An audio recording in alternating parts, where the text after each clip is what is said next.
Is The Forgotten Home Apothecary by Dr. Nicole Apelian really worth the hype? Let's break it down in this honest review. This book promises over 250 natural remedies to help you handle common health issues using herbs and ingredients you can find at home. It's designed for people who want to be more self-reliant when it comes to health. And honestly, it delivers in many ways. Each remedy is easy to follow, with clear step-by-step instructions, dosage guidance, and full-color images. Whether it's for pain relief, skincare, or boosting your immune system, the book covers a lot. Remedies like the painkiller in a jar or memory elixir are just some examples that show how practical and creative it is.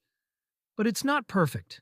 Some customers have reported receiving damaged copies, bent covers, or rough packaging, which can be disappointing, especially for a book that looks great on the inside. Also, a few of the ingredients in certain recipes might be hard to find unless you already live a plant-based or herbal lifestyle. Still, the content is solid. It's educational, empowering, and beautifully organized. If you're into natural health and want a reference you can actually use, this book is a great choice. Have you read The Forgotten Home Apothecary? Drop your thoughts in the comments. And don't forget to like, subscribe, and hit the bell for more honest reviews.